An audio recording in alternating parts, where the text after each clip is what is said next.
열왕기상 13장 11에서 34절 말씀입니다.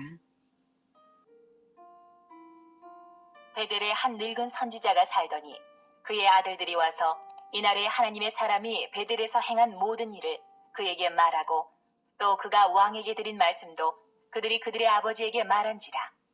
그들의 아버지가 그들에게 이르되 그가 어느 길로 가더냐? 하니 그의 아들들이 유다에서부터 온 하나님의 사람의 간 길을 보았습니다. 그가 그의 아들들에게 이르되 나를 위하여 나귀의 안장을 지우라. 그들이 나귀의 안장을 지우니 그가 타고 하나님의 사람을 뒤따라가서 상수리 나무 아래에 앉은 것을 보고 이르되 그대가 유다에서 온 하나님의 사람이냐? 대답하되 그러하다. 그가 그 사람에게 이르되 나와 함께 집으로 가서 떡을 먹으라. 대답하되 나는 그대와 함께 돌아가지도 못하겠고 그대와 함께 들어가지도 못하겠으며 내가 이곳에서 그대와 함께 떡도 먹지 아니하고 물도 마시지 아니하리니 이는 여호와의 말씀이 내게 이르시기를 네가 거기서 떡도 먹지 말고 물도 마시지 말며 또 네가 오던 길로 되돌아가지도 말라 하셨음이로다. 그가 그 사람에게 이르되 나도 그대와 같은 선지자라. 천사가 여호와의 말씀으로 내게 이르기를 그를 내 집으로 데리고 돌아가서 그에게 떡을 먹이고 물을 마시게 하라 하였느니라. 하니 이는 그 사람을 속임이라. 이에 그 사람이 그와 함께 돌아가서 그의 집에서 떡을 먹으며 물을 마시니라. 사랑하는 형제 여러분, 10월 20일 목요일 새벽 목상에 오신 것을 환영합니다. 솔로몬의 배반으로 인해 이스라엘을 둘로 나누어 북쪽 10지파를 여로보암에게 맡기긴 하셨지만 하나님께서는 북이스라엘 역시 다윗 언약 안에 있도록 여로보암에게 명하셨습니다. 북이스라엘이 정치적으로는 나뉘었어도 종교적으로는 예루살렘 성전을 중심으로 유다와 하나가 되어야 하는 것이고 왕부터가 하나님을 섬겨 신정왕국이 되어야 하는 것입니다. 그러나 여로보암은 자기의 왕권을 자기 힘으로 공고히 하기 위해 백성들이 예루살렘 성전에 가지 못하게 베델과 단에 각각 금송아지를 세워서 숭배하게 했고요. 자기 스스로 분향을 함으로써 우상 숭배의 본을 보였습니다.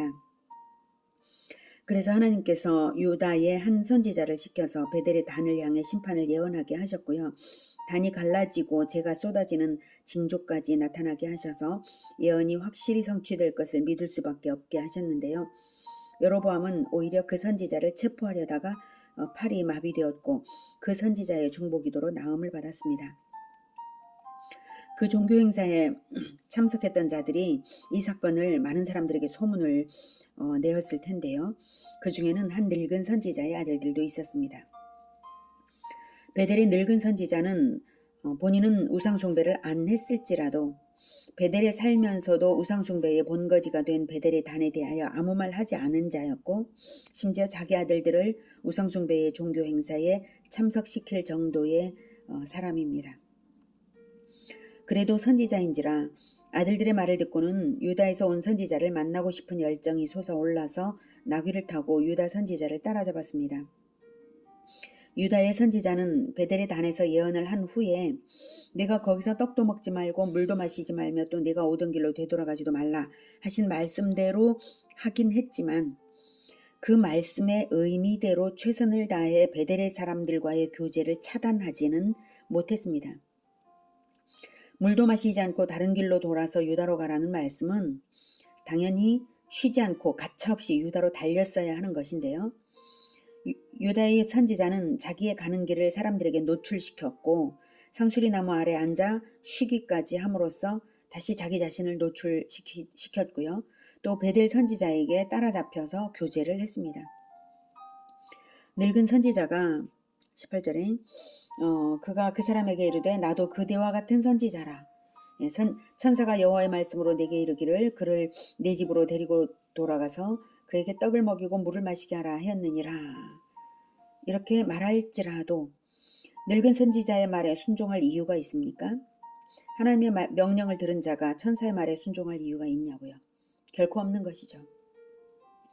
자기가 직접 받은 하나님의 명령에 따랐어야 하는데도 유다의 선지자는 선지자라는 동료의식에 이끌려서 거짓말에 속았고 사역의 깔끔한 마무리를 못하였던 것입니다.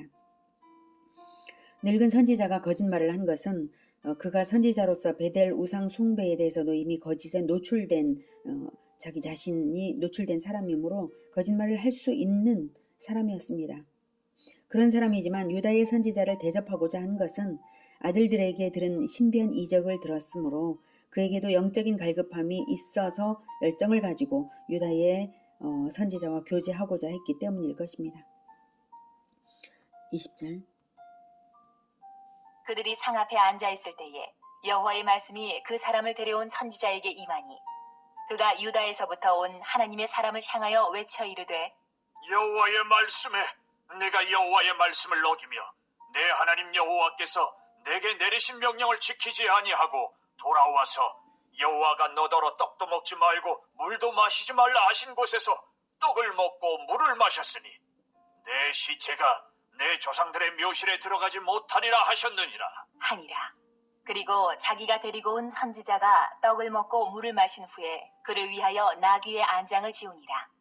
이에 그 사람이 가더니 사자가 길에서 그를 만나 물어 죽이매 그의 시체가 길에 버림받으니 나귀는 그 곁에 서 있고 사자도 그 시체 곁에 서 있더라. 지나가는 사람들이 길에 버린 시체와 그 시체 곁에 선 사자를 보고 그 늙은 선지자가 사는 성읍에 가서 말한지라.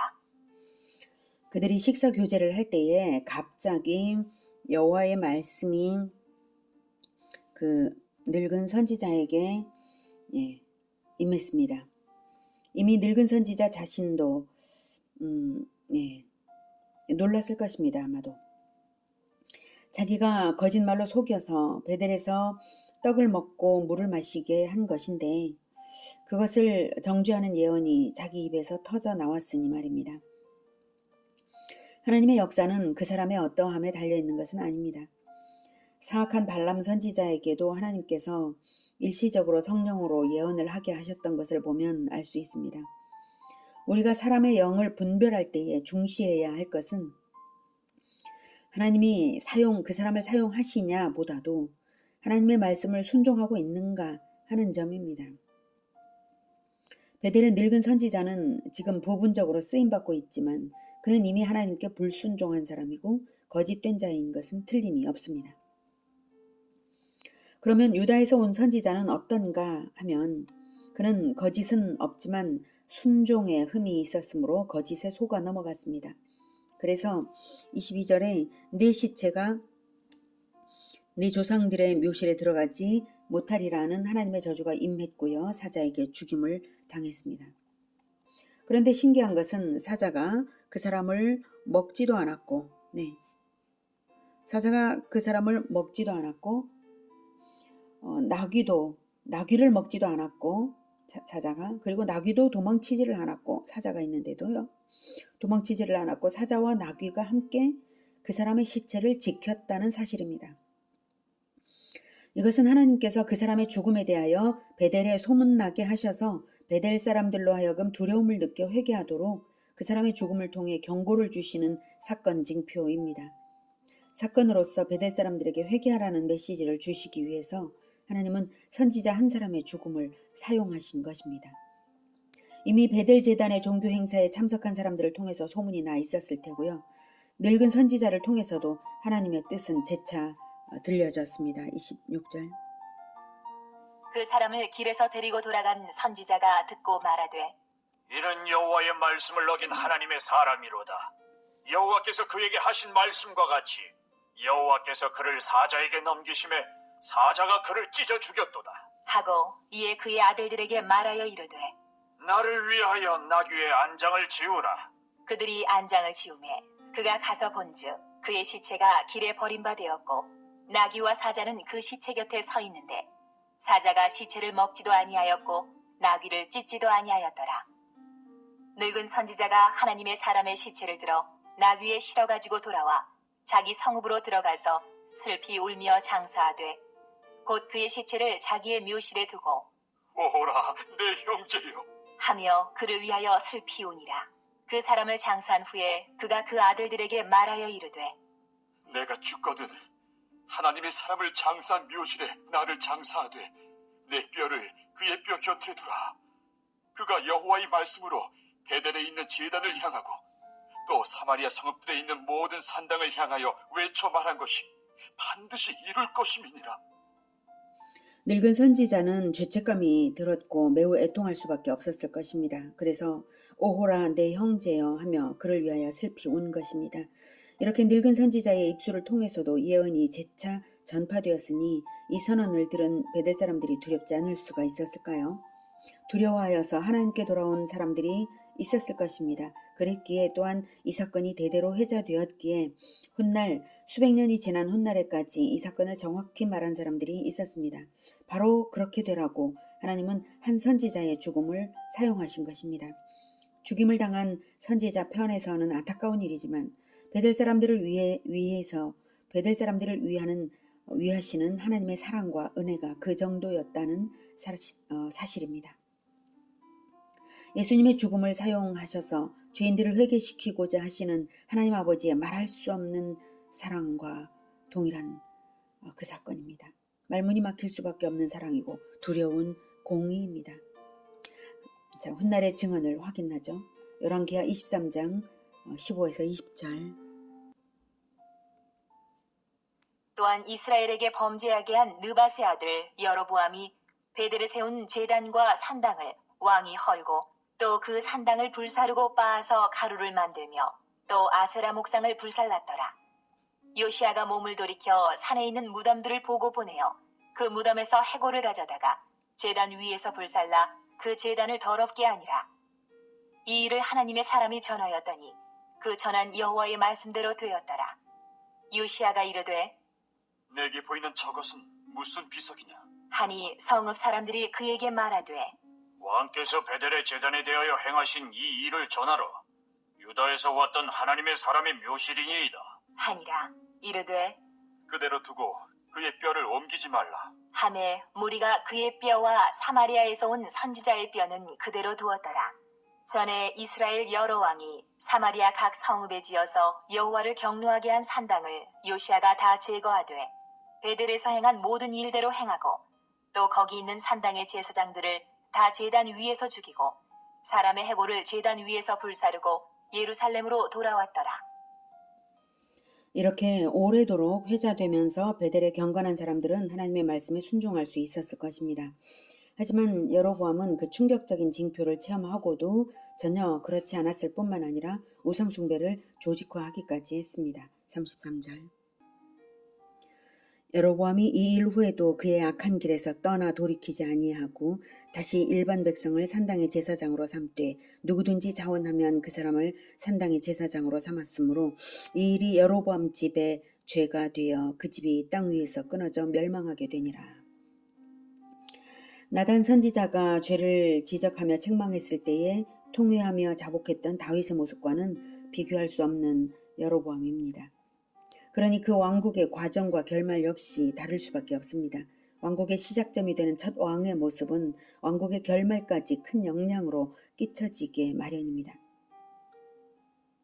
이 일이 여로보암 집의 죄가 되어 그 집이 땅 위에서 끊어져 멸망하게 되는 것은 당연하지만 북이스라엘의 백성들은 안타깝기 그지없는 일이죠. 그래서 그 백성들을 위해 북이스라엘 역사 내내 회자되라고 한 선지자의 죽음을 사용하신 하나님이십니다. 그 정도의 충격적인 사건이어야만 수백 년을 회자될 것이 아니겠습니까? 하나님의 아들이 십자가 처형을 당한 것은 인류 역사 내내 회자되며 경악해야 할 일입니다. 그러라고 하나님께서는 자기 아들의 시체를 십자가 높이 매달아 놓으신 것입니다. 인간이 하나님의 아들을 죽였으니 충격에 빠져서 당장에 회개하지 않으면 안 될 무서운 일입니다. 그런데다가 하나님의 아들은 부활로서 자기가 하나님의 아들이심을 증명했을 뿐만 아니라 자기를 믿어 죄사함을 받는 자들의 부활을 보증하시는 영원한 왕이 되셨습니다. 우리가 예수님을 당장에 믿고 당장의 죄를 자복하며 오직 말씀대로 철두철미하게 순종하며 살아야 하지 않겠습니까? 하나님의 명령을 순종함에 게으르지 않은 순전히 정직한 우리들이 되기를 기원합니다. 기도하겠습니다. 하나님, 우리가 정직하고 성령으로 충만하여서 열정으로 부지런히 주님을 따르는 자들이 되기를 원합니다.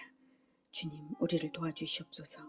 우리가 결코 악하고 게으른 종이 되지 않도록 주님 도와주시기 원합니다.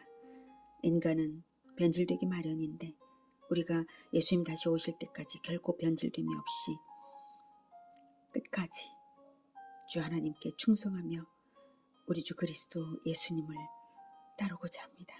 주님 도와주시옵소서. 오직 주님께서 도와주심으로 말미암아 되는 일이 오니 우리를 붙잡아 주시옵소서. 긍휼히 여겨 주시옵소서. 예수 그리스도 이름으로 기도드립니다. 아멘. 이어지는 시간은 개인 기도 시간입니다.